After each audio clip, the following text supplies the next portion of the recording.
Hey world, hey universe. First of all, my heartfelt thanks to all of you for your love, kindness, and support. So, without any delay, I'm going to jump straight into the part 2 of my fitness journey. A quick disclaimer before I begin, this is not a medical advice, it's just sharing of my personal experience, or rather, I should say, the experience of many other similar souls who had struggles even worse than me. So whenever I say I did this, I did that, please take it as a representation of the collective consciousness. Okay, so with that, let's jump straight into this episode. So last week we finished by saying that my medical records came in and it was like a super shock, and I had problems in almost every organ of my body, especially the major organs like the heart, the lungs, the brain. Some of the blood counts were abnormal. My uterus had a large cyst. So there were so many issues basically, and then my lung had an acute infection, and that's what led to that breathlessness. I was not at all able to breathe. So I had to undergo some medical procedures, and I was advised medical leave. So that was like the longest period of medical leave in my entire lifetime, wherein I got to reflect about the life that I had lived all along until then, and I started to ask few questions. Okay, so I read quite a bit of self-help books and spiritual books and stuff like that, and I asked few questions.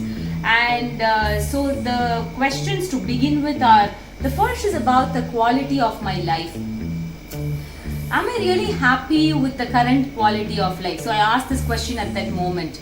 Am I putting days into life like just on autopilot, or am I putting life into days? Okay, so that's the first question I asked, and of course I wasn't happy with the quality of life I was living at that point of time. I wasn't worried about the answers, because it doesn't matter whether you will get answers or not, but it's always important to ask the right questions. Okay, and the second thing was, what matters the most to me right now? So if I were to die tomorrow, what really matters the most? And the first thing that just dawned upon me was my health, because I really wanted to serve my loved ones, my family, and the community at the best of my health and energy and vitality.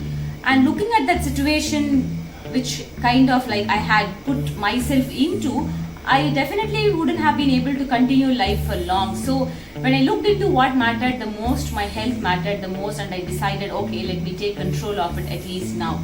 And I had put these inspirational authors' name in brackets, like I told you, right? I read a lot of books, so the courtesy of these inspirations are just put inside those brackets.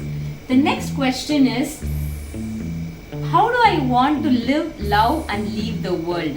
Okay, so when you really look at your life, it's not about the fear of death basically, because the moment a soul is born, death also kinds of comes along with it in one other shoulder, right?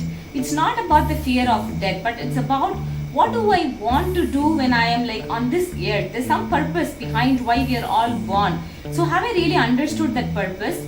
Am I like living to the fullest of the given capabilities?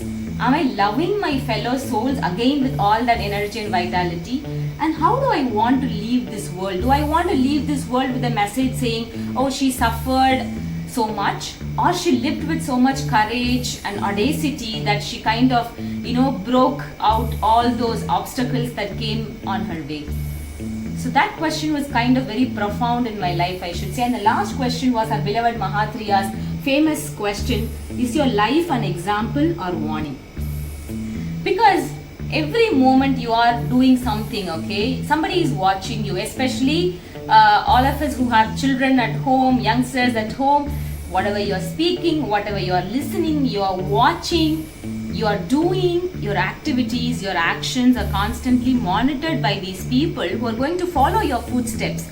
So am I setting my life as an example?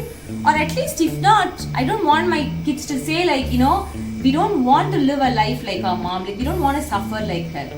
So that was a profound question to me, and I decided, okay, now I have to find answers for these questions. And then the quest for my health started. And then came an aha moment, I should say, like, all this time I was looking at looking good. that's when I entered into, like, started doing fitness, and then I lost weight. I looked good, but I didn't feel good. I felt like completely lost out of energy. So I understood that just losing weight or cutting down your food is not the only means to health. Health is a holistic experience, okay? Health is not just about one thing, it's not about one concept. So I said, okay, let me just understand health as a holistic experience, and I got this word, vitality. Vitality means like the surge of energy, the vibrancy, the joy that you can bring into your life, which includes health, but it just does not only mean health, okay? And if we are able to achieve vitality in our life, that's the best thing that we can all get, okay? So I looked at, okay, what are the sources or means to achieve this vitality? So to begin with, of course, food, right? Food is, as I say, almost contributes to 60-70% of your health and nourishing food, okay? So I started to look at food as a source of energy, as a source of good vibration, and a means to nourish the cells in my body. So the moment I started this love for food, like an understanding, a good relationship with my food, I didn't look at it like a means of diet. When people say that I'm on diet, I don't know how to stop eating. But then when you develop this good relationship with food and just look at it as a means of nourishment and good energy and vibration, then the whole relationship with food kind of shifts. So whenever I eat home cooked food, no doubt about it. But whenever I eat food outside, I look at it. I ask this question. Does this have this good energy? And if I don't get that energy out of that food, which most often happens with all your junk foods, processed foods with sugar, you don't get that nourishment. So I stopped completely all these stuff, okay, all the junk stuff and all the food filled with sugar. And I adopted what I would call intermittent fasting. And so intermittent fasting has got a lot of scientific benefits. You can go and read about it more. But what basically it is, to cut short and just put it very simply, you are just starving as much as you can. Like, you are giving your body the rest that it needs to kind of heal its own cells and reduce the amount of insulin that kinds of produced in the bloodstream, so that the cell starts to burn more fat, and improves the body's metabolism, okay, improves the body's ability to burn fat more efficiently. And that's what fasting does to your body. So you can start like I started very small, like just not eat for 6 hours, not eat for 8 hours, and then I could now go to up to 16 hours. I would still drink water, but then not eat anything solid, and I would do it like 2 to 3 days a week. So especially people who have this pre-diabetes, science shows that intermittent fasting does a lot of benefits. So to me, intermittent fasting did help me to reduce the amount of fat, because I had like alarmingly high amounts of visceral fat, and so I used intermittent fasting as a means to kind of reduce that fat percentage in the body. And so I cut down junk food, and then I started to develop this kind of holy relationship with food. And that's the first thing I wanted to say.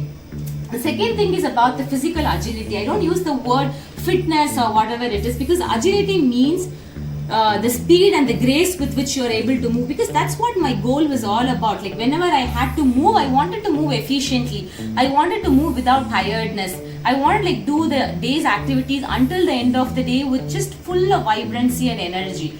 So of course, when it comes to fitness, it's not about just exercise, but it's about how you keep your body engaged throughout the day. So one mantra that I used is move and move. So every 1 hour I would just get up and move, just move around a little bit, climb down like 2 floors or something like that. And every day I would engage in just minimum 15 to 30 minutes of high intensity interval trainings, okay, where you're giving like that maximum work to your heart, your cardiovascular system, to pump in that blood, and then I would say every day at the end of that 30 minutes of fitness, I feel so rejuvenated and refreshed. Okay, so that's very, very important. Now that we are in this lockdown, we may not be able to get back to our fitness centers, but what really matters the most is how you can do the same thing at home. So I found like innovative ways through YouTube, where just 10-15 minutes is all that you need to sweat and to burn that fat completely, using your high intensity interval training. So I use fitness as a means to achieve physical agility. And as I was telling you, I would just fall very often, trip down, break, ankles and ligaments. So I do a lot of balance training through yoga, or just closing my eyes and standing in one leg. So look at what are your goals. So my goals were basically to improve my balance and to reduce the fat percentage, and then towards moving to weight loss, not like weight loss as the first goal. And breathing, okay, I cannot emphasize more about the whole thing, because a lot of our problems are because of our inability to monitor our breathing. That's prana or life force, right? So I was having a very shallow breathing. I was never actually breathing from my abdomen, and then when I started to do these breathing trainings, I realized how shallow was my breathing. I started to work on that breathing, because when you breathe, you are doing the self-regulation, you are calming down your autonomic nervous system, you're calming down your entire body, and then giving these instructions to the cells to function at its best. So look at how you're breathing, okay? That's very important. And finally, love your body, whatever shape it might be in. So I would just, even when I was like the 86-90 kgs, I would still go out and stand in front of the mirror and say, you are the vehicle that is helping me to carry out the purpose on this earth, okay? Because the soul has housed you on this journey. So I would kind of honor you, I love you, okay? So it's very important to tell your body that you love it, and the moment you develop this love with your body, automatically life kind of shifts dramatically. And that's what I was able to accomplish using my food and physical training. Okay, and the next important thing is spirituality. People would ask me, like, what's the connection between spirituality and health, vitality, or losing weight? What is basically spirituality? Spirituality is all about understanding this connection with the higher self, right? Beyond religion, spirituality helps you to experience the presence of that superpower. So when you really kind of shift from outside to inside and go into that deep contemplative states of meditation or silence or whatever that works for you, what you're doing is you're kind of integrating the both parts of your brain, and then you're also giving a lot of instructions to your cells to calm down, as I said, when you're like regulating your breathing. And more importantly, what meditation does is it's kind of helping you to dive deep into your own self, and then it's going to give you the meaning, the purpose behind which this entire running is happening, this day-to-day mundane stuff is happening, and then it's kind of helping you to refine your goals. So when I started to seek help from this infinite intelligence, rather than breaking all like my own self, when I was just believing that it's me who has to take control, it's me who has to do this, it's me who has to do that, then when I realized the infinite intelligence has the power to heal your own body, to heal every cell in your body, to heal all the systems. The moment the connection was established, my whole stress kind of vanished. Okay, so it's very important to find that meaning, whatever forms of spiritual practice that you want to do to connect to that infinite intelligence and seek answers and get more clarity about the purpose as why you are doing this whole drive. Okay, what is this meaning behind this drive? And in close connection to this is your emotional quotient. So when you're kind of shifting from just managing the external world to managing your internal world, because my experience is all that the medical reports that came to me, it was not because of actually my lifestyle, but it was because of all that stress, anger, and these emotional disturbances that I accumulated throughout my lifetime. So all this, the problem that I saw in my heart, my brain, my whatever, it was all because of that excessive stress. Stress can harm your body so much in the long term. So many a times it's not lifestyle diseases that actually does the damage. It's the stress that's associated with this disease or with whatever other external factors that does all the harm. And because it raises up your cortisol level so much, it increases your weight like anything. So the moment I I kind of decided to monitor this emotional response that was going within me, all this childhood trauma and stuff like that, and then slowed down, purposefully slowed down and managed my emotions. Things started to work. My weight loss journey kind of dramatically, went on to another peak. Okay, and another emotion that I can never underestimate is gratitude. So every time I shift into this emotional balancing like myself, gratitude is the first thing that just pops out, because I'm living the life. Force is still like kind of passing through me, helping me to accomplish my goals. When the reports were like 40% of issues with the heart, 60% is fine. I'm grateful for that. When the lungs, this much lungs is affected, okay, the rest of the lungs are healthy. I'm happy. One of my knees is weak, the other knee is still fine. I'm happy. I'm grateful. So shifting from what is not working to actually what is working changed my entire perspective. It kind of took away all the stress, and it helped me to shift to that moment of gratitude, and that actually took me from one level to another level in my fitness journey. And so putting all this together, if you really see, if you're taking care of all these 4 factors, it's going to improve your vitality. And if you improve your vitality, that's going to help you perform your best in your professional life. Okay, it's going to perform at your best to support your family. It's going to help you perform at your best to take care of your own self.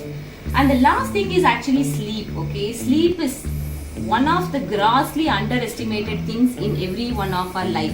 We really don't understand how much of deep, high quality sleep is really important. When you do that 7 to 8 hours of deep sleep, and I actually do a gratitude journaling before I go to sleep, because you're never sure whether you'll wake up the next day. So I'm always happy for that day, for my life and stuff like that, and then I sleep, and I could just get into deep sleep. So try whatever that works for you to really get that high quality sleep, which is super important to reduce your weight and to also keep a control on your weight loss. Okay, now just quick bit of whatever, like my experience about professional life. Professional life is something that feeds all of us. It helps us to contribute to the larger good, right? It helps us to contribute to people at large. And so striking a balance is very important there. Many of us kind of, especially now in the lockdown, all of us are working more hours than ever before. It's very important not to overdo that, because when you put all your energy into it, not taking care of the other sides of your life, you're depleting your vitality, because you're using all that energy that you're accumulating through this to serve at your best. So make sure you strike a balance there. And the next important thing is your family and relationships. It's important to establish that support system when you're on to such a journey. Like, you can actually form support groups. So what I did is, when in my fitness journey, I had these support buddies. Like when I trained for my marathons, I had my friends Priya and Sunanda who would run with me, who would take me to the running grounds, and Rekha who would motivate me with all the fitness stuff, and my trainers especially. So it's very important to have the support system with people who are like-minded, who has similar pains like you, who has similar goals like you, because even if you are down at some point, they're going to push you, right? So find that support system and that support group that can help you, and finding somebody within your own family. So I would use my son for the training. So nowadays in the lockdown, he has his athletic training in the morning, so I would do the HIIT with him, I would do the training with him. So finding that support system within the family is also very important, and so that's what is your key support system to be able to perform at your best. And the last thing is yourself, okay, your own self. What I was actually doing is I was beating up all myself, like, I had to do this, I had to do that, I had to accomplish this. But then I really didn't take care of the time to renew my own self. I didn't honor all the struggles that I went through. And I was not at all kind to my own self. So I decided, okay, that is the key factor that is going to drive everything else. So I started to speak to myself with that kindness and compassion that, I honor all the struggles, I love you. So I would really speak to my own self, and it's very important for us to do that and draw inspiration from your own struggles, because if you don't love you, then who else will love you? So that's very important. So this is what I kind of like conceptualized over these years of my fitness journey, which was very, very slow. I didn't really like go and jump into and lose all the 20 kilos. It was such a slow process. And the important thing that I used is to understand the purpose of the soul. Here, soul means step out of your limiting beliefs, okay? Step out of your limiting beliefs. The greatest limiting belief that I had was about my genetics, okay? I thought that I was born to be obese. I thought that I was genetically influenced to get all the diseases that my family members generally tend to get, and I thought I never had a control of it. But then when I really understood science, I started to read more. There's something called epigenetics, okay, which talks about even if your genes have that risk, okay, even if if your family has a risk of a specific disease, but you are able to modify your lifestyle in a very healthy way, you can actually cut down that risk of whatever that your gene is giving to you. That's what epigenetics, the beautiful science, is all about. So it's all about modifying your lifestyle and then, just stay away from these diseases. And the moment I understood that, I became very confident of it. The next important thing is all these old beliefs, like you are already 30. How can you reduce weight? And you're already a mother of 2. How can you find time to work out? And you are a girl. How the community is going to see you performing your fitness? And so many more childhood traumas and stuff like that. But then when I looked at it and I said, all these pain points are there to grow. It's not there to kind of lament about it and say, I'm a victim. It's about shifting from that victim mode to that victory mode, So I said, I'm no longer going to be a victim in this whole play. I have to shift my own storytelling and I have to start telling me good stories, okay? I'm going to use my pain to grow. So the moment I decided that I'm going to let go of all that old beliefs, I felt as if I had already lost half of my weight. I felt so very light, both at the level of my heart and at the level of my soul. And I took baby steps. I didn't jump straight into saying I want to lose 10 kgs in 1 month, but I said I'm going to give my best, but at a very, very slow fashion, and then I'm going to just enjoy this process, not really bothering about the outcome. The moment I detached myself completely from that outcome and enjoyed this process, and I took baby steps and I let go of everything else that didn't really serve me, I really moved very close to the goals that I set for my life. So it's all about looking at health as a holistic experience, and I was able to put all this together through my journaling habits. So every day I would journal about what really worked for that day, what didn't work, what I have to let go, what I have to forgive myself for, and what I should do the next day with more energy, more vitality. So everything is all about journaling for me. And this is a quote that I have put here to honor Irfan Khan. I love Irfan Khan, okay? Rest in peace, Irfan. So he says, even when God seemed to have abandoned me, he was watching. Even when he seemed indifferent to my sufferings, he was watching. And when I was beyond all hope of saving, he gave me rest. That gave me a sign to continue my journey. He says this in Life of Pi. So I use the time of rest that God gave me purposefully. So whenever we get an illness, we have to ask, why this illness has come to me? Is there a specific reason? Does the Creator want to give me a message? It's not about ignoring all the wake-up calls and then one day end up in the hospital bed. It's about realizing why these wake-up calls are coming to me. Is there a message that's coming through me to the world? And use the times of rest and restoration to rebuild your vitality and energy, and then come out as your best, as the best of your own self. So that's what I would take away from this particular quote. And last but not the least is all about discipline. Mahatria, he just says that if you are tough on yourself, life is going to be easy on you. So unless you put all these things to practice and then take those baby steps every other day by just being very disciplined on yourself, you're not going to achieve. So I was very indisciplined before that, right? Then I said, okay, if I'm not going to take control of myself, who else? Okay, who else is going to monitor my progress? And then I started to stay very disciplined. So what did I really achieve through all this? Of course, as I said, I had specific goals, which is to improve my energy levels, reduce my body fat. So my blood counts and all became very much normal. Through spiritual practices, I healed myself completely. My cardiovascular system is at its best now. I can run marathons. I did a Himalayan trekking with my son. And when I touched the 12,500 feet, where of course low oxygen. My lungs of course was helping me to climb all the way up, and then I just stood for a while and I recorded this in my mobile. I told, like, God, you've given me a second opportunity in life, and so I'm not going to really blame anybody or anything for all the struggles. I'm going to take control of myself, and at this moment I feel completely grateful for all that you have given me. Thank you heart, thank you lungs, thank you brain, and I said thank you to every other organ of my body, because by taking control of my own life, I was able to kind of get through certain obstacles and stand here in front of you sharing this experience. And I'm sure that many of you have very similar experiences in your life that you can feel free to share. And I would love to support you in whatever ways that you can. If you have a story, if you have a struggle that you think you can share with me, you think that you think you need your help, I am more than willing to offer that help to you. Life is all about, Eckhart Tolle says, life is not a package, it's an adventure. Don't see life as a package of, okay, go to school, go to college, get a job, get married.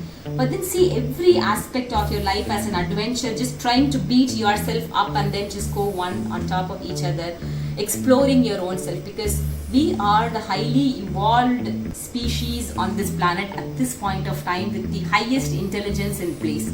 And what are we going to put to use with that, with that infinite intelligence that we have with us, okay? So with that, I'm just finishing it for today and wishing you all abundant vitality in your life. Okay, I really hope that this episode was helpful to just think through and share your experiences. And until I see you next week, signing off with infinite amounts of love, gratitude, and bliss. This is yours, Riz. Let the soul speak.